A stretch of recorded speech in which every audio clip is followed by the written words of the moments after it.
lot. Thank you. All right.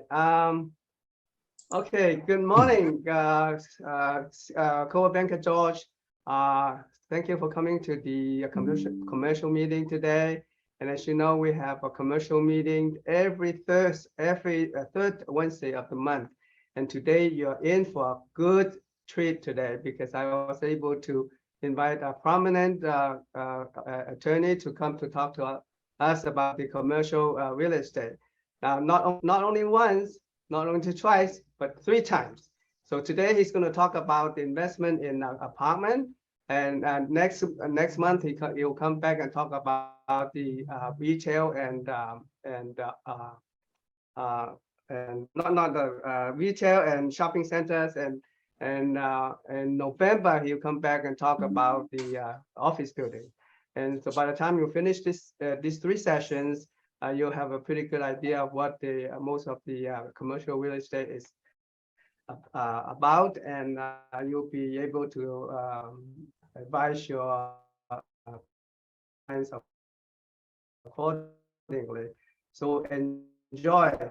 Now, as for the keynotes, over 20 years, and not only is a very knowledgeable man, but he's also very amicable and very down to earth.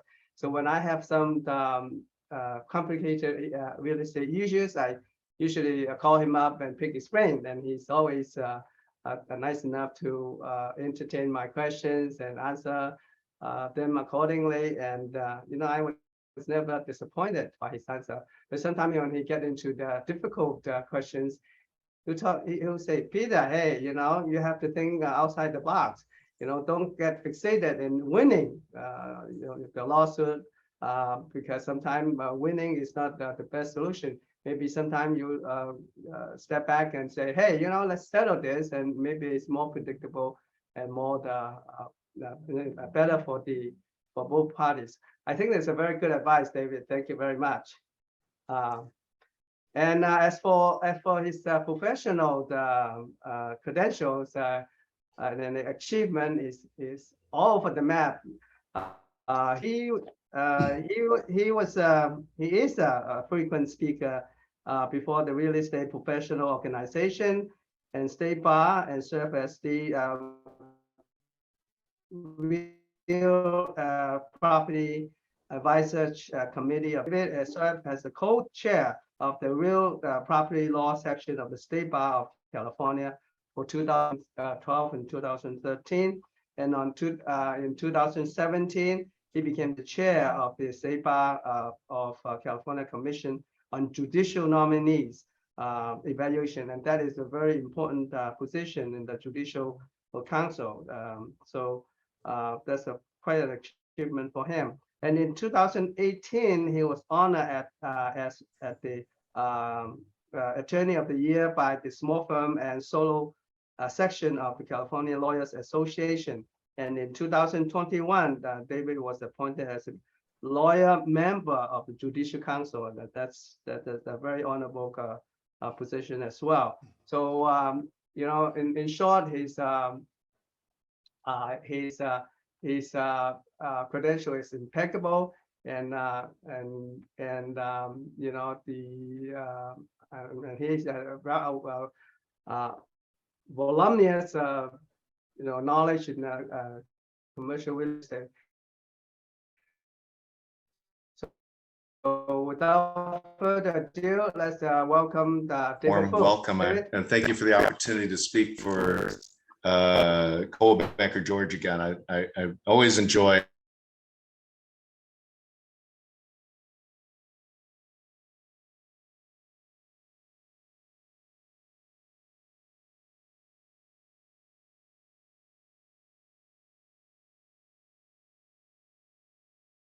was in San Francisco yesterday for a meeting of the Judicial Council.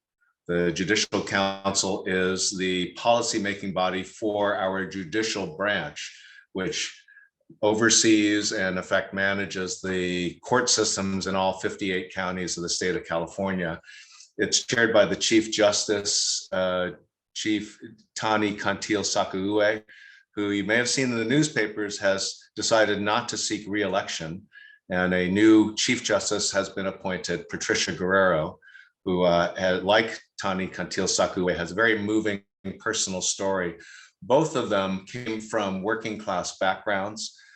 Justice Guerrero was raised in a farm worker family in, I believe, in Imperial County. Went to school on scholarship, attended UC Berkeley, and then Stanford Law School. It's an outstanding person and a really nice lady. And Chief Justice Cantil-Sakauye is just a wonderful lady, warm and genuine, funny, very personable. I'm really going to miss her, and it's really nice to see. It makes you feel good about our society when you see that the people who reach sort of the highest achievements in our legal community are not all, upper class, Harvard educated, rich people, who families came here on the Mayflower, great upward mobility and the chance for people to achieve. And, and I think that's an important acknowledgement for all of us. We serve in a community that's very diverse. Just look at this panel.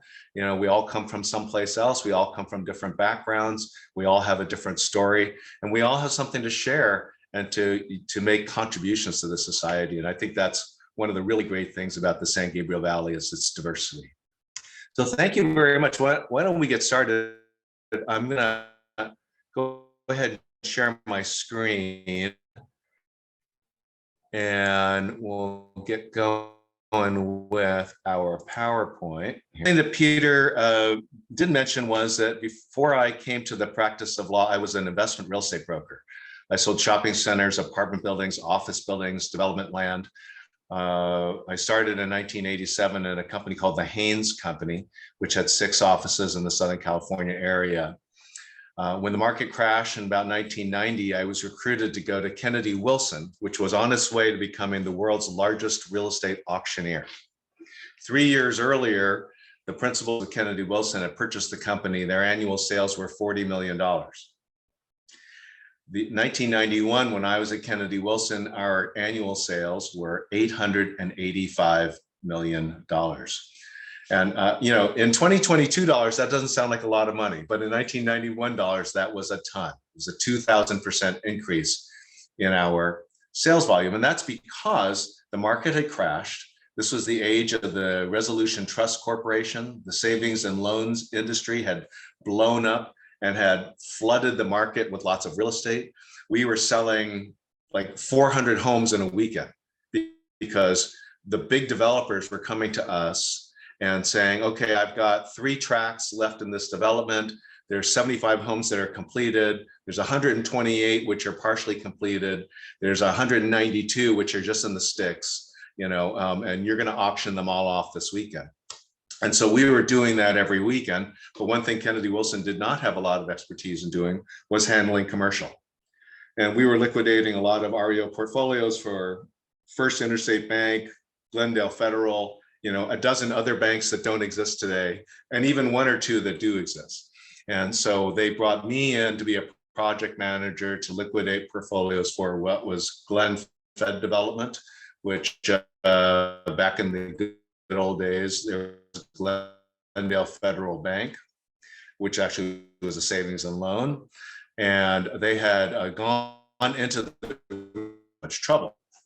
So we liquidated their portfolios, a commercial portfolio and an apartment portfolio.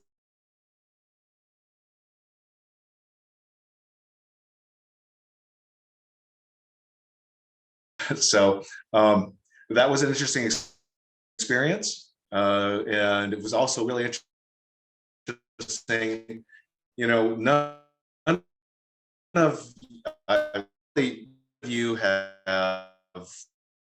been in the market yet. I'm going to guess.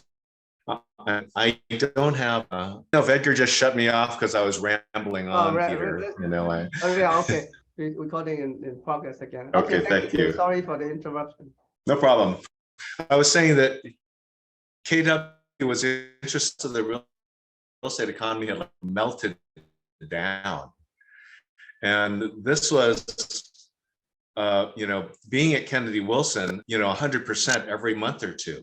So we were, our offices were on Main Street in Santa Monica. We were in Arnold Schwarzenegger's building. He ran Oak Tree Productions in that building. We'd run into him in the elevator. The Hummer was parked in back. And we were crammed in every nook and cranny of the building. We rented space across the street because we were growing so fast. But it was kind of fun because the rest of the real estate economy had really gone straight to hell. And everybody wanted in at Kennedy Wilson because it was a job. So that was a little bit fun, but a little bit scary too. In any event, I took that knowledge with me when I became a lawyer, and what I tried to do is share that with realtors today in terms of helping you to expand your horizons and to introduce you to new product types that may help you to make money, okay? And one of the things that I say here, let's see, how can I advance my slide? Let's see if okay, there we go. Let me go back one here, previous. Sorry, let me just go back. What I like to say to my real estate broker friends is that, you're here to make money, okay? And that's my job too. I'm here to help you make money. Why do I do that? Well, I do that because you help me make money. People like Peter and my other friends in the realtor community send me all my business. I have 3 associate lawyers that work for me, and we don't do any advertising. All of my business is by word of mouth. And that comes from your community, especially because you operate in an area where your clients trust you and they rely on you for information and guidance. And very often things will come up and you send that to me. This is my way of giving back to you, to make myself valuable and a resource to you. And hopefully that will help you to remember who I am when the time comes and you need some help with something. Okay, so I say that because life is really not a mystery. Okay, it's actually very straightforward, and I believe in that, and I believe in being straightforward. When somebody tells you something that doesn't sound right, it probably isn't. Okay, so today we're going to do a basic overview of investment real estate. We're going to start with apartments, but in order to deal with the field in general, we're going to talk about a few kind of general concepts that are important to know about working in real estate investments. I'm going to remind you that I'm not your lawyer, so we're not forming an attorney-client relationship today. I'm not giving any tax or legal advice, and that this demonstration is for informational purposes only. Okay, so let's see how we here. In so doing, I want to offer you a couple ideas. We're going to be talking about some valuation tools because they're important to understand when you're going to sell investment real estate. However, I don't want you to get in trouble. I'm also a risk management instructor for the GRI designation for CAR. And whenever I talk to realtors, I try to remind you of things where you can get into trouble and how to avoid that in your practice. So first, watch out for valuation issues, okay? You don't perform valuations.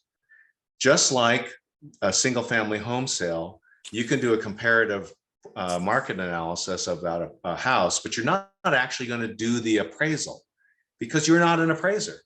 And so you certainly don't want anyone accusing you of being an appraiser unless you are an appraiser.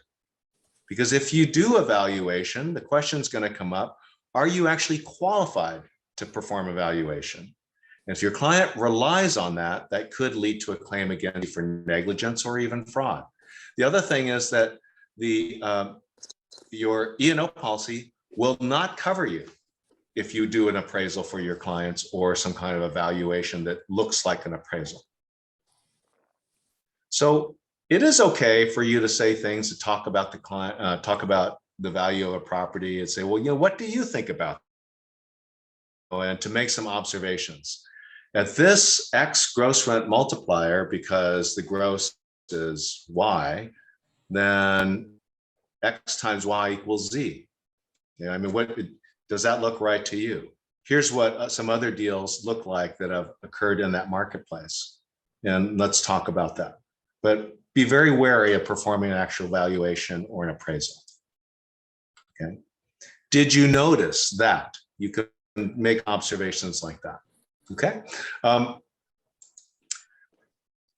Very briefly, what we're not going to cover is a lot of the nitty gritty about investment real estate: title vesting, entities, which is a very important concept, selection of the entity or the form of entity. We're not going to discuss taxation issues. I have a tax degree. I have a degree called the Master of Laws degree in taxation.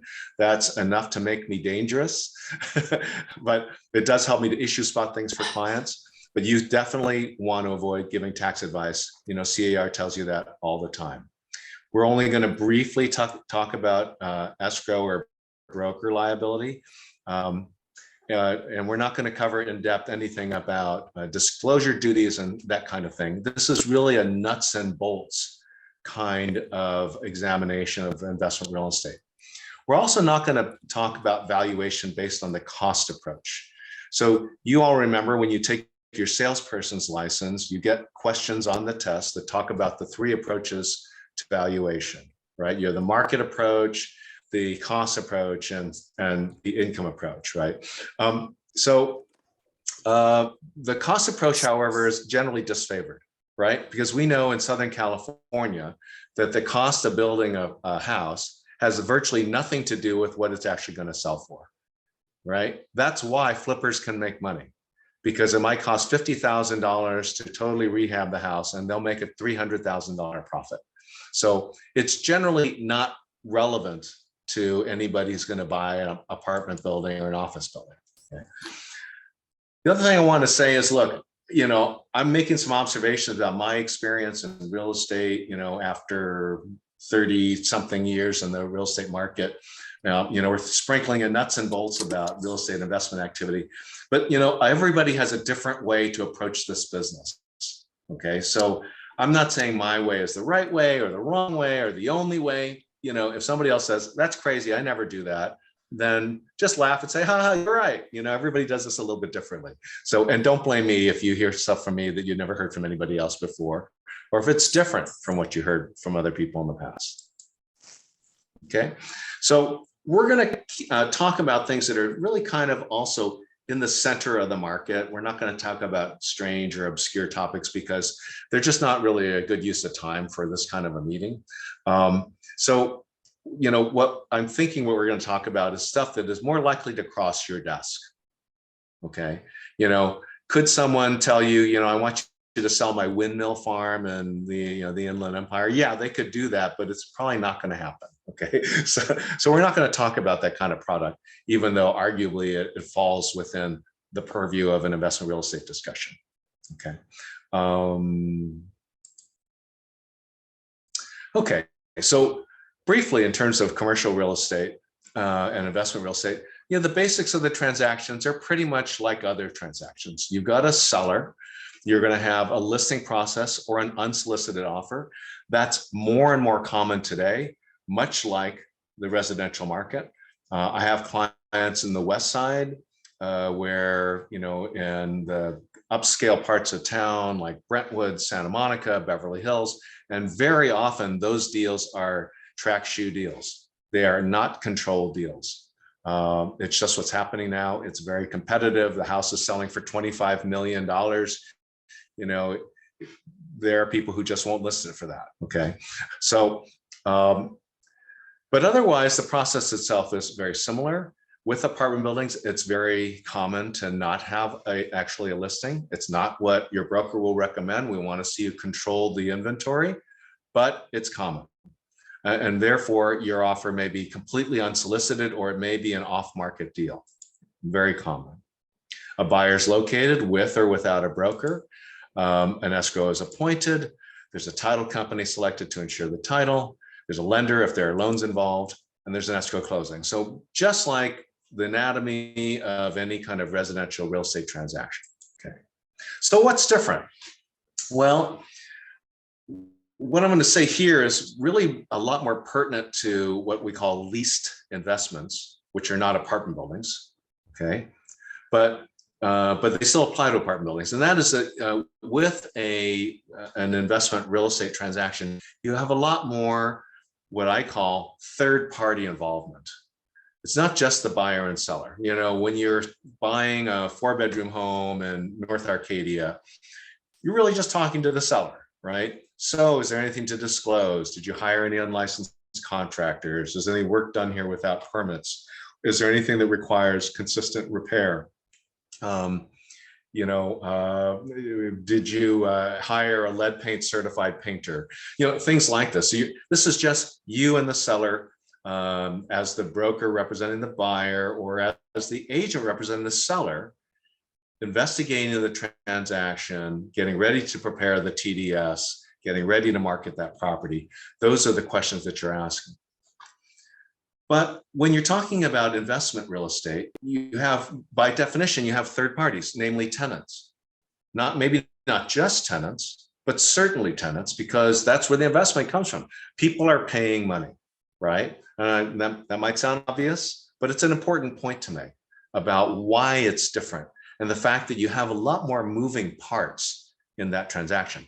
I joke with people that there's nothing harder to do in California than sell a single family home, because there's so many requirements, so many forms, so many statutory hurdles that you have to surmount, and things like that.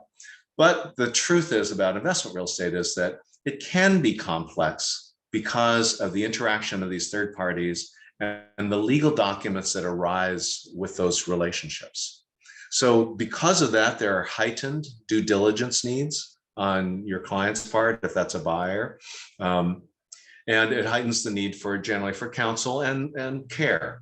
I'll remind you that unless you are being hired to perform due diligence and acting as the broker, you generally are not, then you shouldn't do due diligence. And what we mean by due diligence is the investigation of the property to assure that it meets your client's needs, as well as to see that the representations made by the seller are consistent with what you find in your examination of the property. Now, the thing to remember about this is, and I always say this because of my background teaching risk management for the GRI, that lawyers will tell you, don't do this, don't do that, don't go to City Hall, don't pull the permits, don't run errands for your client, don't go hire these people. But the reality is, we know in this marketplace that service is important to your client, and to compete with other agents, very often we do more than we really want to do in servicing that client. Okay, so what I'm telling you is that lawyers sometimes live in an ivory tower, okay? And ideally we say, do this, but the reality is that we know you're going to be doing something, okay? What I'm reminding you is, if you undertake to perform the due diligence needs of your client in the sale of a piece of investment real estate, or for that matter, a residential property, then you're going to have to be prepared to accept the consequences of not doing a good job or being wrong about something. I'm not telling you don't do it, because that's not realistic, okay? That's like when you were a kid and telling your parents telling you, okay, don't drive too fast, don't stay up too late, don't goof off with your friends when you're in the car. And the reality is that's what kids do, because we're young and we're having fun, we're goofing off, playing the radio, telling bad jokes. So it's pointless to tell your kids not to do it. I know it's pointless to tell my friends in the realtor community, don't do any due diligence for your clients, because most of them are not going to listen. So instead, I'm going to just tell you, be darn careful, okay? And understand the fact that this is a malpractice trap if you get it wrong, okay? And I had a case where the realtor went to City Hall to go check on the permit history and find out what was going on. And he went there, he pulled the file in planning, didn't find anything, everything came back, reported everything was fine. The problem was, in building and safety, the property had been red tagged, okay? And so it illustrates the fact that you can have all the goods in the world, But if you make a mistake, and it may not even be a mistake, because sometimes things are not in the file at City Hall. Okay, they get pulled out for some reason, later on they get pulled back in. How do you prove that it wasn't there when you looked at it? Okay, so you need to be prepared for those kinds of things when you undertake to accept that kind of responsibility for your client. Okay, all right, so let's talk about, again, briefly, this is all part of the overview, and the next time we speak, we'll just briefly run over it again. But there are basically what I would say is two different classes of investments. Okay, you have the leased investments, which are properties which are sold based on the integrity of the income stream. And we say leased investments because they have leases. Okay, apartment buildings have leases usually, but very often they're month to month. At most, maybe they're a 1-year lease. Sometimes they renew for a year. Sometimes they are instituted for a year and then they go month to month. So when you buy an apartment building, you don't buy it with the idea that, tenant Wong, tenant Chen, and tenant Jones are going to be in that apartment building for 10 years. And they're going to be paying me the rent all the time and my vacancy is going to be 0. That's not why you buy the apartment building. You buy the apartment building because Wong might leave and Brown might step in, Chen might leave, and Yamamoto might step in. Jones might leave and Smith might step in. We don't really care, assuming that they're at least minimally credit worthy. We don't really care who the tenants are because we're just looking at the market to say, a 2-bedroom apartment should rent for $2,500 in this market. And we then assume that we'll have market vacancy applied to that unit. That's not true about a leased investment. When you purchase a leased investment, like an office building, if the tenants are AAA rated tenants, your tenants are, Bank of America and Ticor Title, and State Farm Insurance, their corporate offices, or whatever it might be. If they're credit tenants, then what we understand about that is that there is a very high degree of likelihood that you will collect the rent as their credit tenants. That means that they will be paying a lower rate of rent because of their quality of their tenancy, the quality of their balance sheet and their credit worthiness allows them to cut a better deal. But it also increases the integrity of that income stream, that that it's always going to be coming in. If David Fu and Associates is your anchor tenant in your office building, you don't know if he's going to get hit by a bus tomorrow or get disbarred and suddenly he won't be paying any rent, right?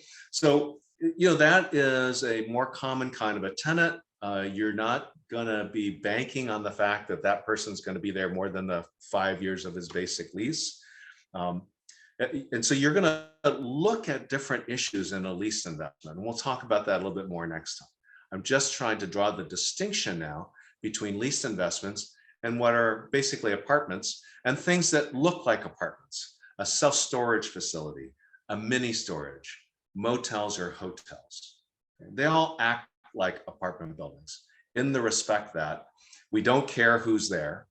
We assume the tenants are going to be transitory. We only want to know about what market occupancy looks like and what the rates are at that time. A mini storage, so self-storage, you may know, is a place where people take their junk and they store it there and they pay a fee, let's say $100 a month to rent, basically like a garage, right? A mini storage is a place where people store their mobile homes and trailers and things like that, okay?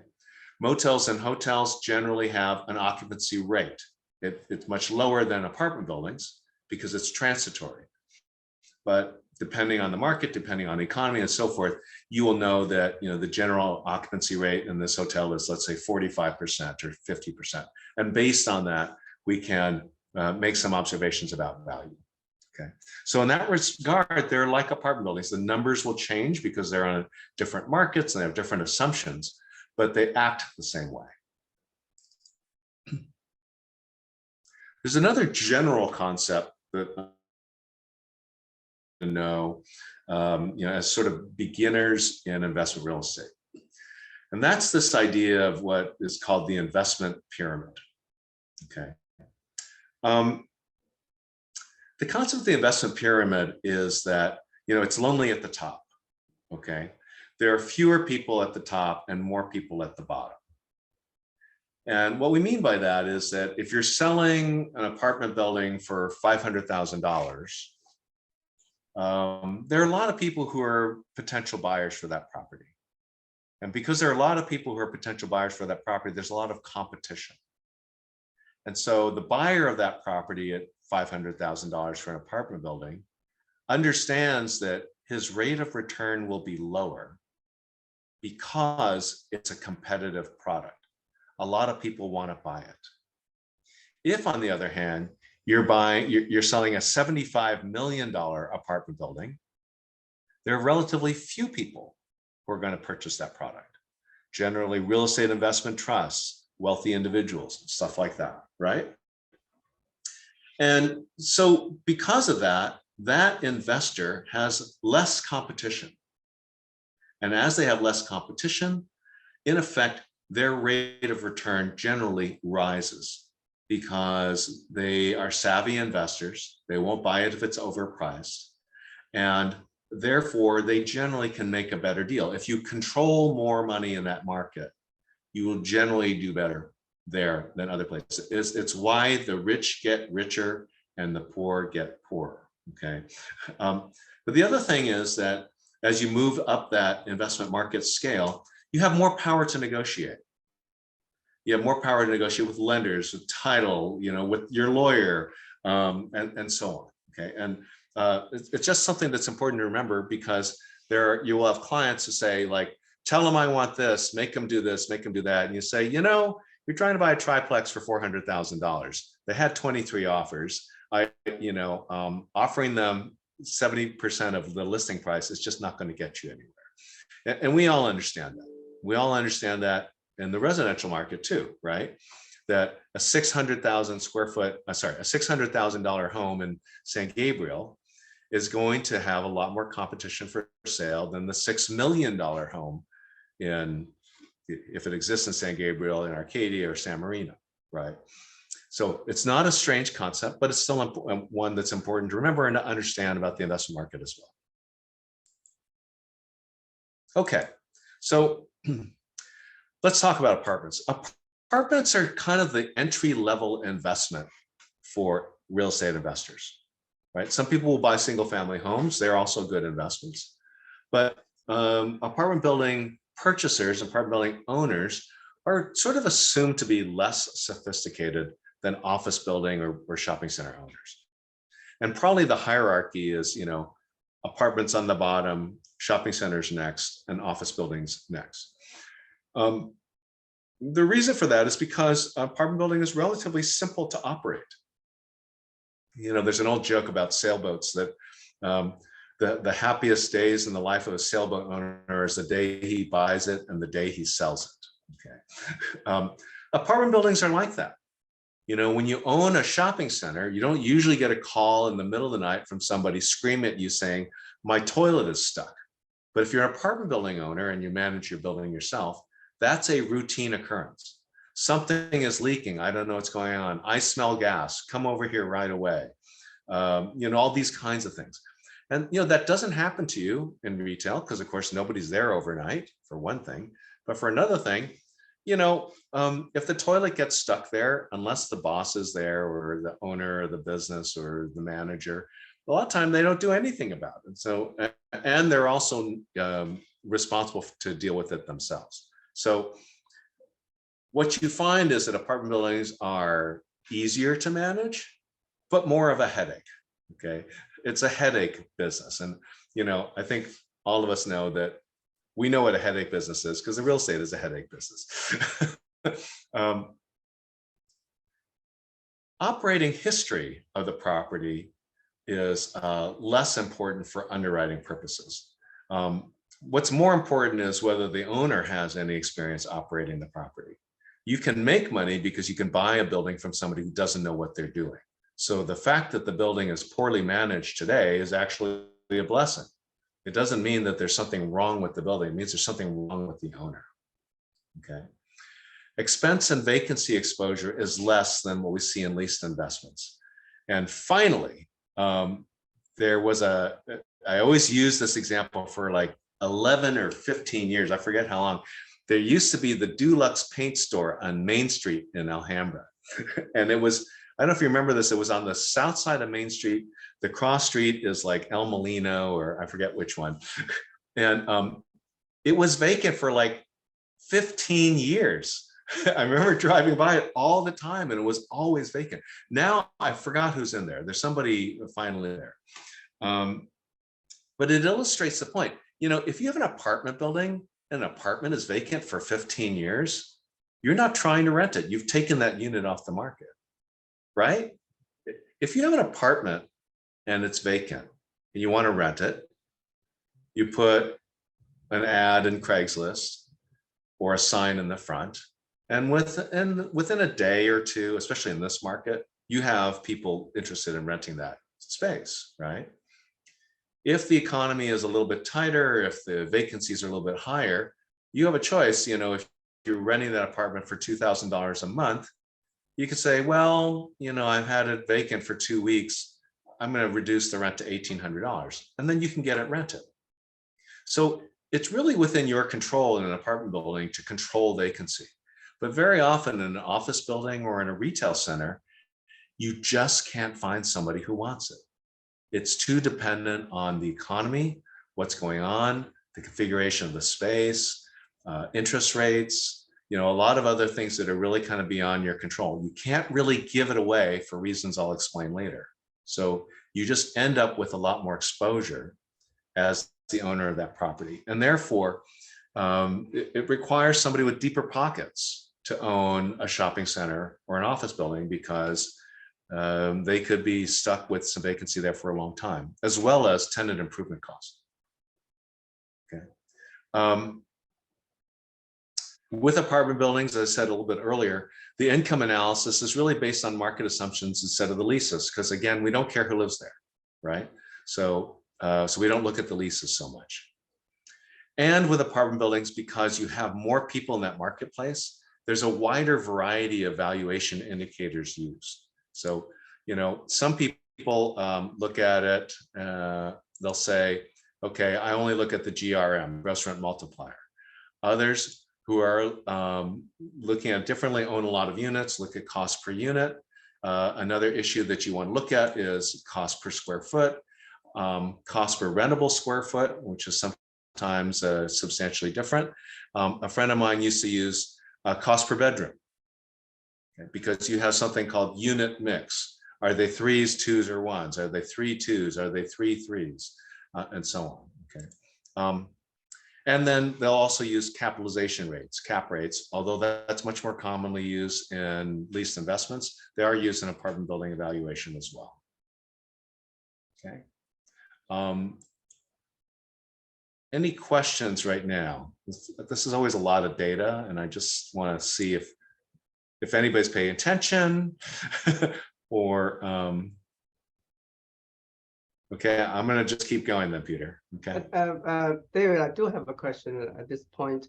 You mentioned that in the apartments, you know, especially for big apartments, they don't really necessarily want to list the property for sale, right? So it's more like a pocket listing.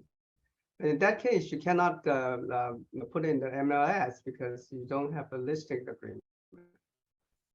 That's correct. So it's a disadvantage for the seller, isn't it? Well, this is where your knowledge of the marketplace and your conversations with your clients come in handy. Okay, because a lot of building owners will not list the property. They don't like doing it. The brokers don't work hard anymore. They don't have control over them. They don't trust brokers. Mm-hmm. They, you know, they're not really sure they want to sell. They want to test the market. Sometimes they're wasting your time. There's a lot of things going on here. Okay. But if you are active in the market, you know your clients well, if you know they will perform and they will respect your relationship with them, you can ask them to sign a buyer representation agreement, of course. A lot of time they won't do it. But if you know them well and you trust them, you can put deals together on an open basis. But it's very common. It leads to problems. Brokers get cheated. There can be fee disputes. All those things can happen, but it's very common, especially in this market. Yeah. So what would you suggest to protect your interest as a broker for the commissions that you deserve from selling the property or the apartments?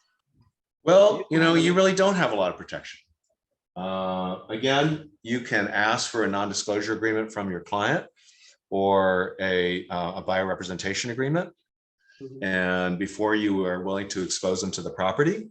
However, if you do that and you haven't told them where the property is, of course, because you can't tell them, right? Because now the cat's out of the bag, right? And you say, and you break out the non-disclosure agreement and they go, oh, I've already seen this. Joe Blow showed this to me last week. That's been on the market for 3 months already. It's not going anywhere. They've got problems there. There's gang activity. There's this, there's that, right? So this is a very subtle part of the business for people who've been in it for 30 years. They just learn who they trust, who will perform, who the real people are, who the real performers are. There's an old saying in the real estate business that buyers are liars. Okay. And I added that to the David Fu corollary. Buyers are liars, sellers are liars, brokers are liars, and mortgage brokers are liars. Everybody lies in this business sometimes, right? Your job is to weed out the people who are generally truthful and are going to respect your relationship. They do exist, okay? But in order for them to have that relationship with you, you have to bring them value. Right. It's a good question. And it makes it a very tricky business. Okay. Yeah, thank you, David. But I think that there's a perception among buyers too, though, that the best deals are the off-market deals. It may be true. One of the reasons why you expose a property on the real estate market in an open, in the open, something like MLS or CoStar or LoopNet, is because you want to attract buyers to the property because that creates competition. And the problem with off-market deals is that you don't have general exposure. And if you don't have general exposure, then you haven't told everybody that it's available. If you haven't told everybody that it's available, then by definition, you're going to have less competition. The thing to remember, especially about apartment buildings, is that much of the market is driven by the 1031 exchange. And actually, I forgot to address that in this presentation.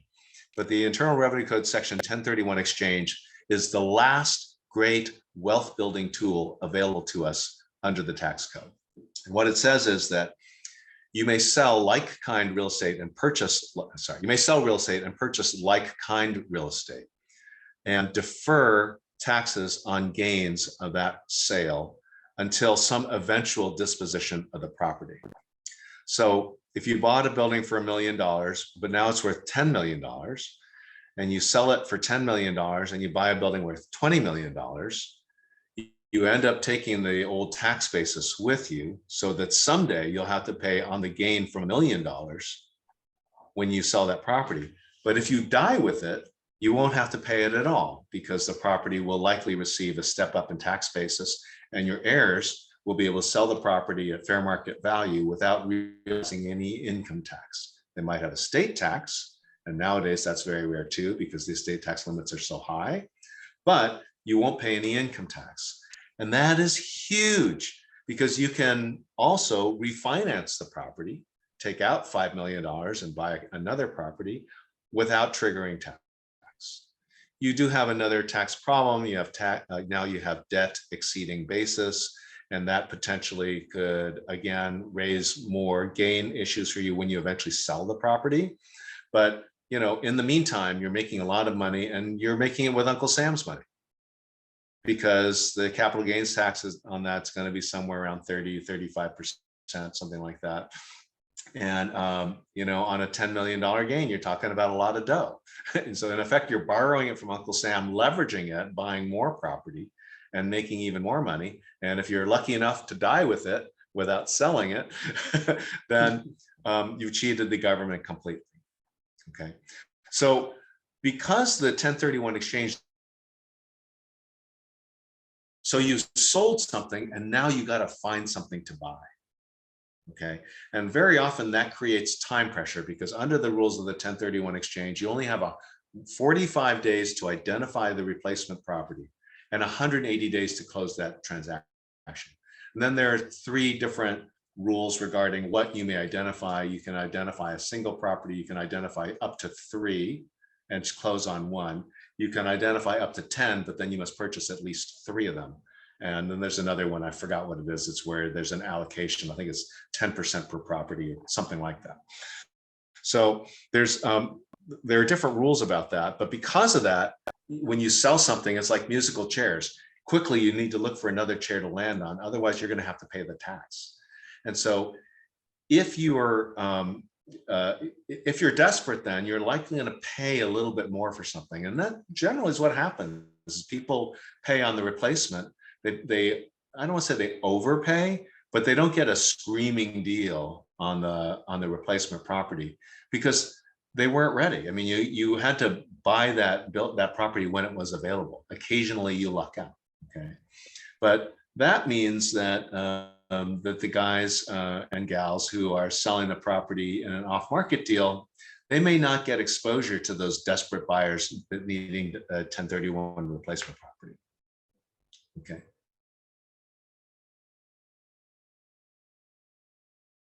And we look at apartment buildings.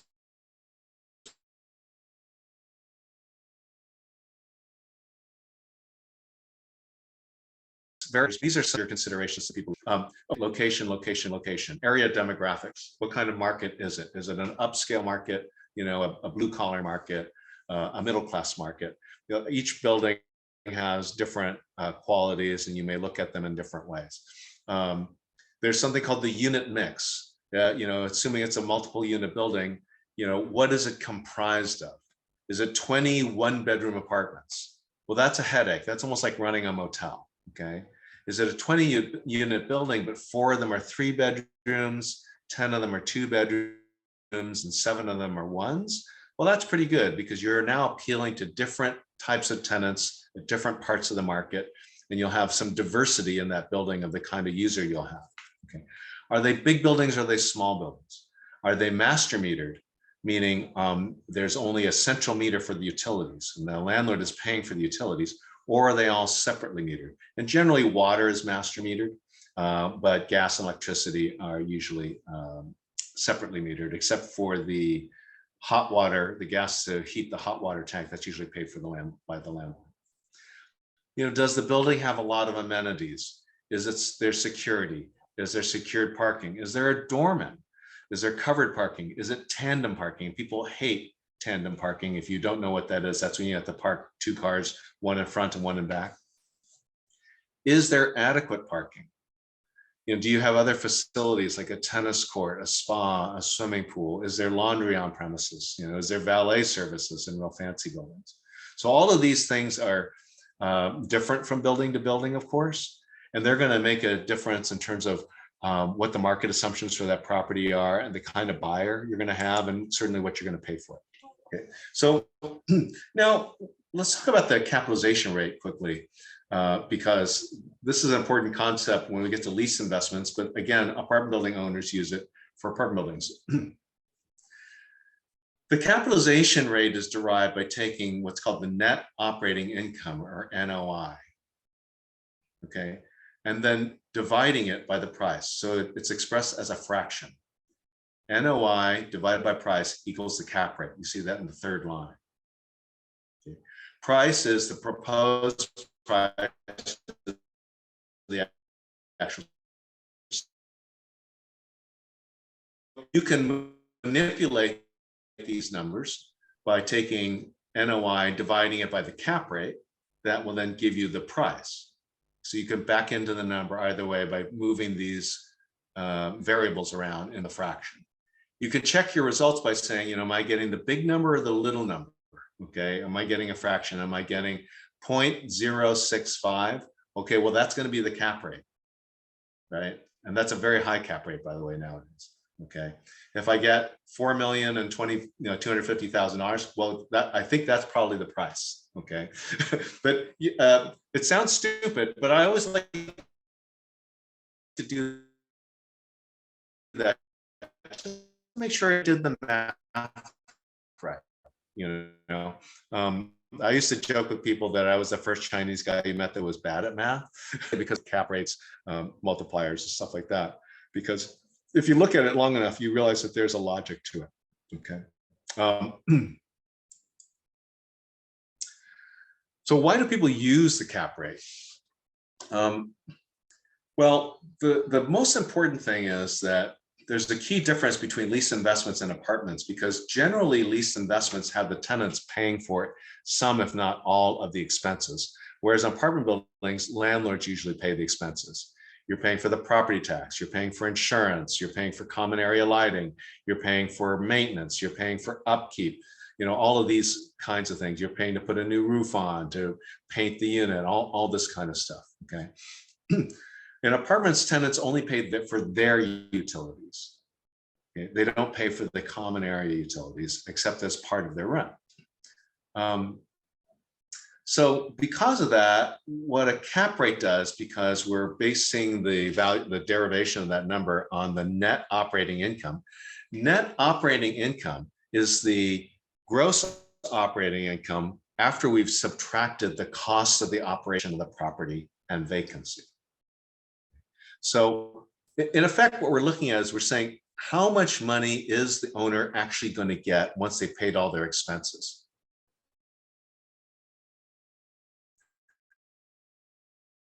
So we've controlled out the expenses for the property here. If your building is more expensive to operate, then it's going to drive your NOI down, because you're going to be absorbing expenses that are going to diminish the income. The difference in an apartment building is that some people run an apartment building and they spend 40 or 50% on expenses. Other people run an apartment building and they spend 18% on expenses. It's a question of management style. You may have nothing to do and you might go out and do your own gardening. When the units turn over, you may go out and spend a weekend and paint it yourself and get a sore back and paint in your hair. You can do that. You might, go out and unclog the toilets yourself. My folks had apartment buildings and my dad did that. He had a snake and he would go out, clean the drain and the toilet, Today I would hire a plumber. It's not my thing, but it just depends on who you are. But if you own, a 5-story office building, probably you're not going to go out and clear the toilets yourself. Okay. And, there's a question about whether or not that's a tenant's expense or your expense. But the point is that with apartment buildings, because the expense varies from management style to management style, we don't really look at the net operating income as a critical valuation tool, because the expense assumptions vary a great deal from owner to owner. Okay. The other thing is, if you're a large property manager or owner, if I know a fellow who owns 5,000 units, but he has his own management company. You have your own management personnel. You send the people out, and if you're not paying ReadyRooter to go out and clear your drains, that does help you save money. You get economy of scale from the operation of that property. Okay. So now let's look at the apartment building analysis, okay? And this presentation is derived from one I did in 2008, I believe, or 2000, yeah, I think 2008. So the numbers are really old. And what I say to you is that, remember, in these hypotheticals, they're just hypotheticals. They're not the real world, okay? Because they serve to illustrate the principle, but don't assume that you're going to be able to find any of this in the real world today, okay? So we want to start with figuring out, okay, what's the gross rent, right? So if we have an apartment building, it's a 10-unit apartment building and the tenants pay $1,000 per month, and each unit is 1,000 square feet, then what we see is that 10 units times $1,000 times 12 months is $120,000. That's the annual, the gross rent multiplier. If the gross rent multiplier is 12, and that's probably pretty low nowadays, okay, we just say 12 times 120 equals $1,440,000. And that's where we're going to get the gross rent multiplier approach to the valuation of that property. It's very simple math. You can play with it if you want to. You can look at the rents and say the rents are low or the rents are high, and then you can adjust that number depending on that. So let's say that the rents are $1,000, but the market says they should be $1,500. Okay, even though a 12 GRM is $1,440,000 here, you realize because they're only getting 2/3 of what should be the market rent, that the building is 2/3 under market, or sorry, 1/3 under market, based strictly on a gross rent multiplier valuation approach, right? The rent should be $1,500 a month, right? That should be $180,000 then as the annual gross, right? And then 12 times that is whatever it is. It's going to be roughly 2,200,000, something like that, 2,100,000 should be the actual value of this property, right? It's about 1/3 more. So you kind of get a quick and dirty sense for how to approach that valuation. But this is basically it. So if we want to figure out the cost per unit, that's easy. We just divide by the number of units, 10 units, we get $144,000 per unit. Probably today, the closer kind of average market price, again, depending on the size of the building, depending on the market and so forth, it's at least $300,000 a unit, okay, and probably more than that. Okay. Because we know that there are 1,000 rentable square feet, each unit is 1,000, so there are 10,000 square feet. We know that the cost per square foot is $144. Very simple, not hard to figure out, okay?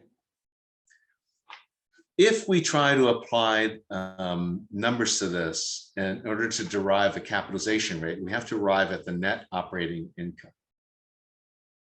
So let's assume, just for argument's sake, that the total of the operating expense and the vacancy is 35%.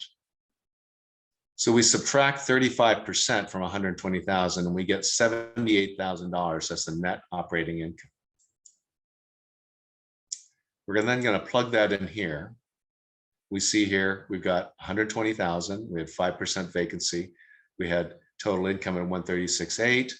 We took out $36,000 for the operating expenses. That led to a net operating income of $78,000 at that price of 1.44 million. It's when you divide NOI by the price, you're going to come out with a decimal 0.54. Sorry, 0.054. That's a 5.4% capitalization rate. So when you get the little number, now you know you've got the cap rate, right? And in effect, what you're looking at here is that this is the return to the investor.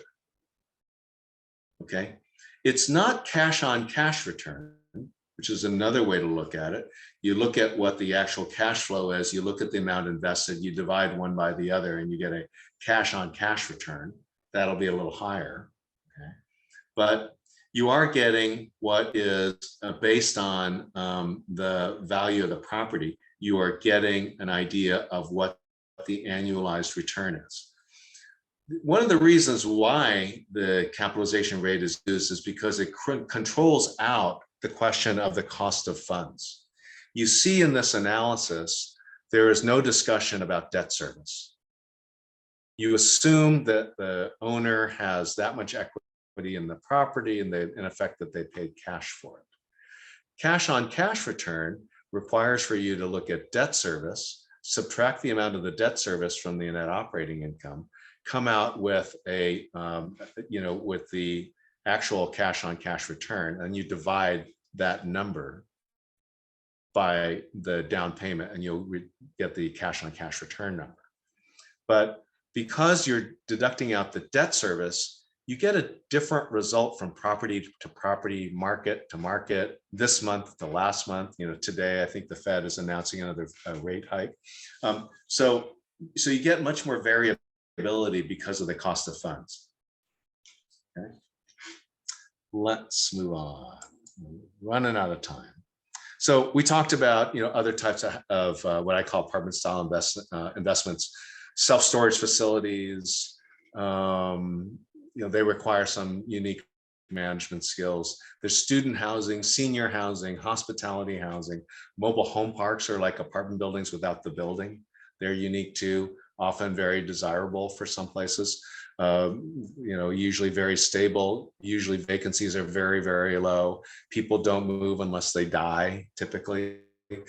The other thing is, if it's a really great location, it might be a land bank where you're making so much money on it now, and then 25 years from now, it's a totally high-end area where you'll be able to bulldoze the property and sell luxury homes for $10 million per home site, something like that. Okay, so that's a quick overview of real estate investments and apartment buildings in particular. Okay, we talked about valuation methods based on income. Remember, that was the cap rate and the GRM, right? We talked about apartments today. Next time we're going to talk about leased investments, probably retail. And Peter may do that as one presentation, but it really should be three because it does take time to go through. But you and I will talk about it again. I thought about doing it as one, but because there's some mathematically they're similar, but there's a lot to know about those kinds of properties that make them different. We talked about the differences between lease investments and apartment buildings, and we talked about the investment pyramid. And we talked about the GRM versus the cap rate, the gross rent multiplier. And remember, at the very beginning, I reminded you to watch out for valuation issues and not to accidentally say that you've done something that you may not be qualified to do. Okay, so that's about it for today. If there are questions, I'd be happy to entertain those. Otherwise, if you need me, you can give me a call. This is my office number. And I'm going to stop my screen share. And Peter, if you like, I'll email you this presentation. Okay, yeah, that would be nice. Okay. And I can e-blast it to all the agents who wants it. Okay, very good. Thank you so very much, David. It's very insightful and educational. Thank you, David. I appreciate it. Nice to meet you. Appreciate it very much. Thank you. Thanks, Carmen, for your note. Thank you, everybody. I hope you have a great week. Go make a lot of money. Yeah, next month we talking about the retail and the office. We'll decide. We'll either do it together or we'll do shopping centers next time. Thank you, David. Okay. Hey, Hi, David. Tomas. David. Hi, this is all right, Steve. everybody. Thank you very much. Thank you, David. Okay, bye-bye. Bye-bye. Bye, everybody. Have a nice week. I think he has a question. Oh, who from has Steve. From Who? Steve. Steve yeah. Hayashi had a question. Steve, okay, actually, go ahead, Steve. David, this is not even a question, and this is probably a comment from me.